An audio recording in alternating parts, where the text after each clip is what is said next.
बच्चों, कैसे हैं आप लोग? आशा करते हैं अच्छे से होंगे और आपकी पढ़ाई भी बहुत ही अच्छे से चल रही होगी। बच्चों, हम लोग जो क्लास 9-10 का संस्कृत व्याकरण कर रहे हैं, तो इस टाइम हम लोग कर रहे हैं 10th का व्याकरण। उसमें है विसर्ग संधि। विसर्ग संधि में हम लोग पहला सूत्र पढ़ चुके थे, विसर्जनीय सह सूत्र। आज हम लोग जो पढ़ने जा रहे हैं वो है सस जुशोरुहु। ठीक है, तो सस जुशोरुहु को आप लोग ध्यान से देखिएगा कैसे है। तो देखिए, सस जुशोरुहु, पहले इस सूत्र को समझते हैं हम लोग क्या कहता है। ये सूत्र सिर्फ मात्र इतना कहता है कि स और सजुष, सजुष एक शब्द है, तो कह रहा है कि पदांत, पद के अंत में, कोई पद है उसके अंत में, ठीक है, स आए या फिर सजुष एक शब्द है, सजुष, वो सजुष शब्द आए तो स और मूर्धन्य ष के स्थान पर रु आदेश हो जाता है। क्या हो जाता है? ये रु आदेश हो जाता है। ठीक है, तो बस ये इतना सा कहता है। ये देख लीजिए आपकी इसमें क्या है, नियम एक और 2 करके इसको परिभाषित कर दिया है कि यदि पद के अंत में स या सजुष हो तो स के स्थान पर रु हो जाता है। ये सिर्फ स के बारे में कहा है, लेकिन स और सजुष का मूर्धन्य ष, इन दोनों के स्थान पर रु हो जाएगा यदि पद के अंत में स आए। ठीक है, दंती स, और सजुष तो खुद ही एक पद है, तो उसके बाद यदि मूर्धन्य ष आए तो उसके स्थान पर रु हो जाता है। इस रु का ऊ हट जाता है, केवल र रह जाता है। इस रू में जो ऊ की मात्रा है वो जो है उपदेशीय अजनुनासिक सूत्र से, ठीक है, उपदेशीय अजनुनासिक एक सूत्र है, उससे ये ऊ को इत संज्ञा हो जाती है, इस ऊ की इत संज्ञा हो जाती है। और तस्य लोपः सूत्र से इसका लोप हो जाता है। ठीक है, और बचता क्या है? र। उपदेशीय अजनुनासिक सूत्र से ऊ की इत संज्ञा हुई और तस्य लोपः से उसका लोप हो जाता है, तो र बचता है। और तो यही कह रहा है वो ये सूत्र कि यदि पद के अंत में दंती स या सजुष का मूर्धन्य ष आए तो उन दोनों स के स्थान पर रु आदेश हो जाता है, और अंततः उपदेशीय अजनुनासिक सूत्र से ऊ की इत संज्ञा हो जाएगी और तस्य लोपः से उसका लोप हो जाएगा और र ही केवल शेष रह जाता है, बच जाता है। ठीक है, ये इसका सामान्य नियम है और यही नियम है। फिर इसमें दूसरा नियम क्या कह दिया है कि यदि विसर्ग से पहले अ या आ के अतिरिक्त कोई भी स्वर हो, उसके पश्चात कोई स्वर अथवा मृदु व्यंजन मतलब तीसरा, चौथा, पांचवा वर्ण या यवर अलह हा में से कोई हो तो विसर्ग के स्थान पर रू हो जाता है, और रू को इत संज्ञा, रू के ऊ का लोप होकर र रह जाता है। मतलब दोनों परिस्थितियों में जो र रह जाता है वो आपको बता रहा है। ये जो दूसरा नियम है ये सजुष के अंतर्गत नहीं आता है, ठीक है, सूत्र के अंतर्गत, लेकिन वो र कहाँ विद्यमान रह जाता है वो ये बता रहा है। ठीक, तो ये भी आप जाने रहिए कि यदि विसर्ग से पहले अ या आ नहीं है और कोई भी व्यंजन है, यदि विसर्ग है उससे पहले कोई भी स्वर है, ठीक है, व्यंजन ही कोई भी स्वर है, उसके बाद मृदु व्यंजन मतलब तीसरा, चौथा, पांचवा वर्ण, ये यवर अल है, ये अंतस्थ वर्ण है, तो विसर्ग के स्थान पर क्या आदेश हो जाएगा? रू आदेश हो जाएगा, और ऊ की उपदेशीय अजनुनासिक से इत संज्ञा होगी और तस्य लोपः से उसका लोप हो जाएगा, तो बचेगा र। दोनों परिस्थिति में र बचता है। देख लीजिए कैसे, निषधन दया, तो क्या आ गया?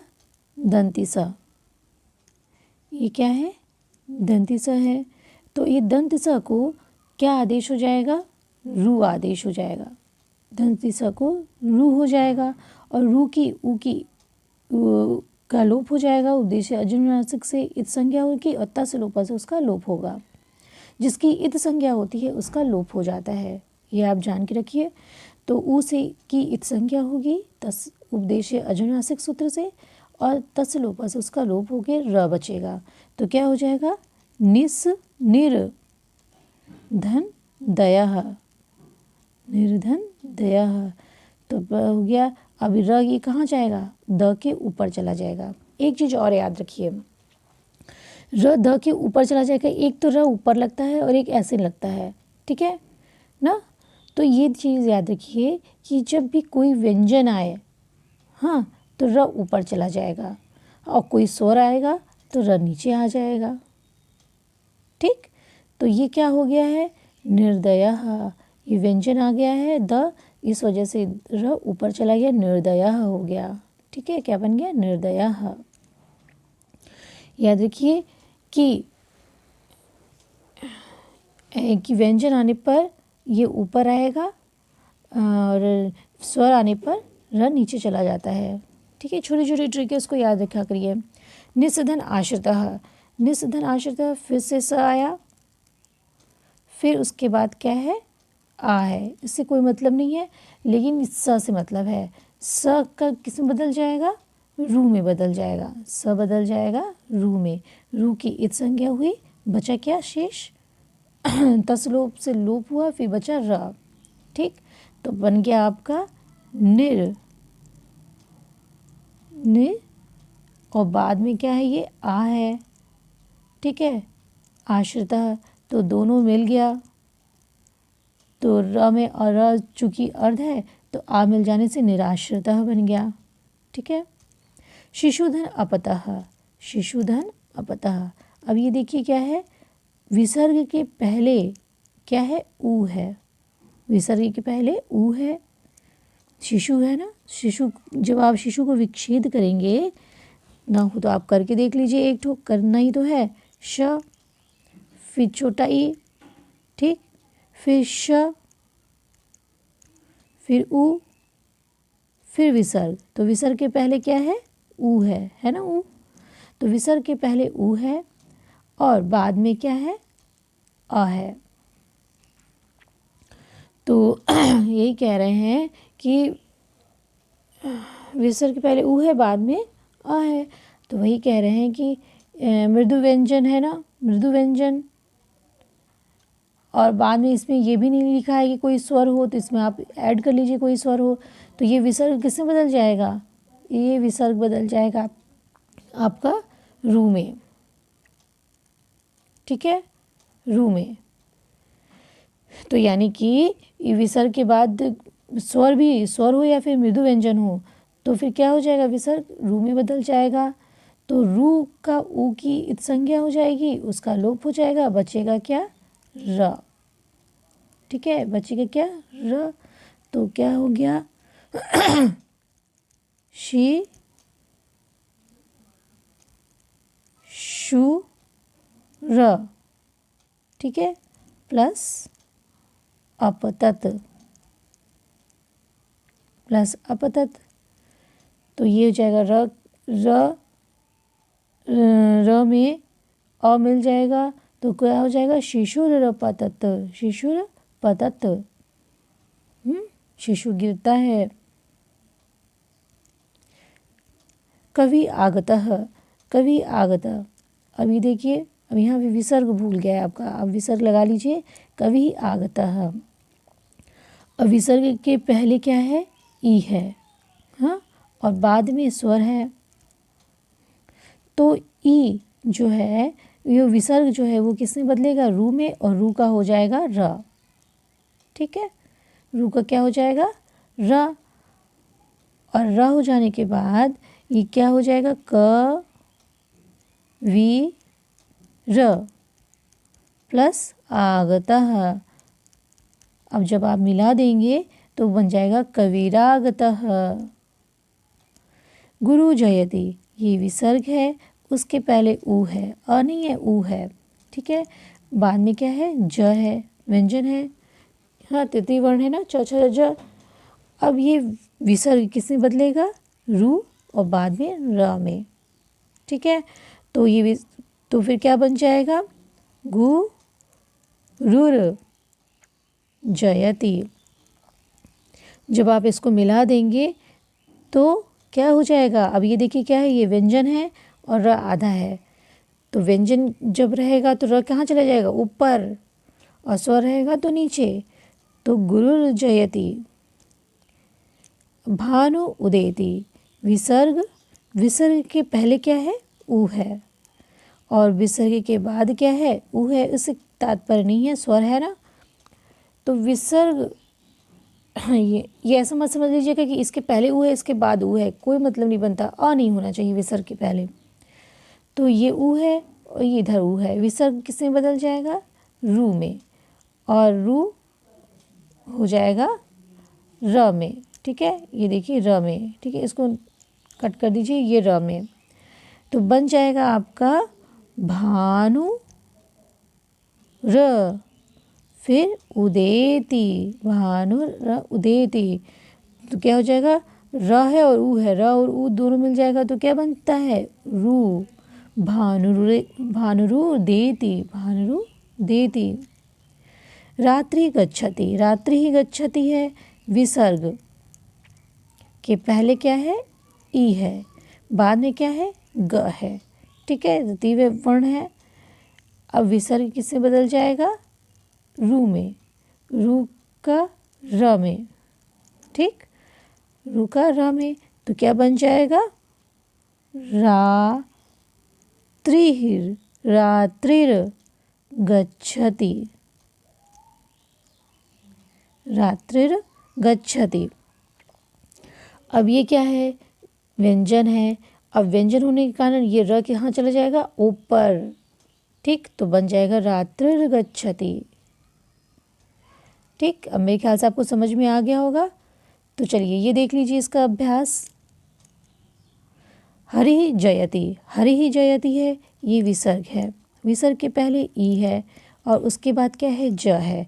तो ये विसर्ग बदला रू में, रू का र में, रू का र में, और फिर बन गया आपका हरिर जयति। ये हरिर जयति है ना। तो ये क्या है? व्यंजन है। तो बन क्या जाएगा? हरिर, ज के ऊपर चला जाएगा और ये बन गया हरिर जयति। ठीक है, थोड़ा सा और जगह कर देते हैं। यहाँ कहीं जगह नहीं है क्या? हाँ,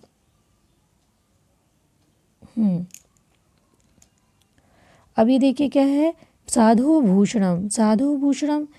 विसर्ग के पहले ओ है। ठीक, फिर क्या है? भ है, फिर क्या है? भ है। इसको और अच्छे से लिखा जाए, ओ विसर्ग प्लस भ। विसर्ग बदला रू में और रू का र में। ठीक, तो ये क्या हो गया? तो क्या बन जाएगा? साधो,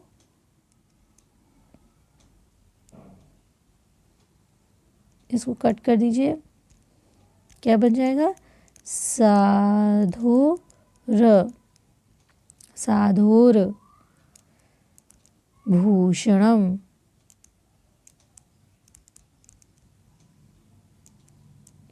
साधोर भूषणम। अब ये भूषणम में जो भ पहले आएगा वो बाद में आएगा, तो भ व्यंजन पहले आ गया तो ये इसके ऊपर चला जाएगा। क्या हो जाएगा? साधो भूषणम। ठीक, देवः अपि, ये विसर्ग, विसर्ग के पहले अ प्लस क्या है? फिर अ। तो क्या बच्चों? विसर्ग के पहले क्या आ गया? ये तो विसर्ग के पहले आ गया, आ गया। तो क्या ये नियम फॉलो होगा? नहीं होगा। या कि अतोरोर प्लुताद प्रदेश, तो जो नेक्स्ट वाला सूत्र है ना, उसमें ये नियम होगा। ठीक, तो जब हम उस सूत्र को पढ़ेंगे तब हम इसको करेंगे। ठीक है, देवः अपि, इसको जो अभी आप नोट वो करके रख लीजिए, नोट आउट कर लीजिए, इस पर चिन्ह लगा लीजिए। देवः अपि को अतोरोर प्लुताद प्रदेश सूत्र पढ़ने के बाद हम लोग इसको करेंगे, देवः अपि। ठीक, कवे ही कृति ही, चलिए कवे ही कृति करते हैं। कवे ही कृति, ये विसर्ग है। विसर्ग के पहले क्या है? ए है, फिर उसके बाद क्या है? क है। ठीक है, विसर्ग के बाद क्या है? क है। तो क्या हो गया? विसर्ग किसमें बदल गया? रू में, रू का र में। ठीक, तो क्या बन गया? क वीर आकृति। ठीक, तो ये क्या हो जाएगा? कवीर कृति। या तो आप ऐसे लिखिए या तो क वे कृति। ठीक है। आगच्छति, मुनिस आगच्छति, मुनिस, तो ये दंती स है, ये दंती स किस में बदल जाएगा? रू में। और रू में बदल जाएगा ना। ये जो दंती स है आपका, ये स बदल गया रू में, रू का र में, तो क्या बन गया? मु निर आगच्छति, मुनिरा गच्छति। ठीक है, ये हो गया आपका आ गच्छति, तो मुनिरा गच्छति, मुनिरा गच्छति हो जाएगा। ठीक है। भानु उदेति, भानु उदेति, तो भानु उदेति अभी आप कर चुके हैं ना। ये देखिए भानु उदेति, अभी हम लोगों ने पढ़ा है भानु उदेति। ठीक है, वही विसर्ग के पहले ऊ है तो इसको जो है भानुर हो जाएगा, भानुर उदेति, भानुर उदेति। हरे प्रगति है, हरे प्रगति देखिए विसर्ग के पहले क्या है? ए है, और उसके बाद क्या है? प्र है। ठीक है, तो क्या हो जाएगा? विसर्ग किस में बदल जाएगा? रू में, रू का र में। विसर्ग बदल गया रू में और रू का र में, तो हो जाएगा भान हरे प्रगति। अब प्र क्या है? प क्या है? व्यंजन है, तो ये चला जाएगा इसके ऊपर, तो बन जाएगा ह रे प्रगति, हरे प्रगति। ठीक, अभी देखिए पितुस आज्ञा, ये दंती सा है और दंती सा किस में बदल जाएगा? रू में और रू का र में। ठीक है, तो हो जाएगा पितुर आज्ञा, पितुर आज्ञा, पितुर आज्ञा। ठीक है, पितुर आज्ञा। भानुस अयम, भानुस अयम, या तो आप पितुराज्ञा लिखिए या फिर पितुराज्ञा, या फिर पितुराज्ञा। ठीक, वो र में आ मिल जाएगा तो हो गया पितुराज्ञा। भानुस अयम, भानुस प्लस अयम, भानुस प्लस अयम, स किस में बदल गया? रू में। ठीक है, और रू स बदल गया रू में, और रू का, एक मिनट और अच्छे से करते हैं। ये स है, ये भानुस का स बदल गया रू में, और रू किस में? र में। ठीक है, तो हो जाएगा आपका भा नूर अयम। अब जब आप मिला देंगे तो र जो है ये क्या हो जाएगा? पूरा हो जाएगा। भा नो र य म, भानोरयम। ठीक है, अब निम्नलिखित शब्दों में संधि विच्छेद कीजिए तथा संधि का नामोल्लेख कीजिए। गौर्यम, गौर्यम, मुनिरुवाच निर्दयः। ठीक है, तो अभी हम लोग इसको करते हैं। गौर्यम मुनिरुवाच निर्दयः।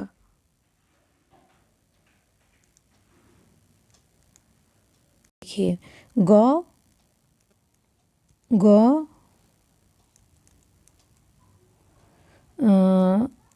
ये ना औ की मात्रा है इसमें। गौ अह, गौह प्लस अयम। ठीक, इसका विच्छेद क्या हो जाएगा? गौ प्लस अयम। मुनिरुवाच मुनिरुवाच क्या हो जाएगा? मुनि ही, एक मिनट, मुनिः प्लस उवाच, उवाच, ठीक है। निर्दयः निः प्लस दयः, ठीक है। फिर क्या है? दुर्लभः, दुः प्लस लभः, ठीक है। फिर क्या है? प्रातरमः, तो प्रातः, ठीक है। प्रातः प्लस अहम है, ये आपका क्या है? अतुरोर ताद प्रत्यय सूत्र से है ये, ठीक है। इसको आप जो है अतुरोर ताद प्रत्यय सूत्र जब हम लोग पढ़ेंगे तब का है ये। निराश्रितः, निः प्लस आश्रितः, ऐसे करिए, निः प्लस आश्रितः।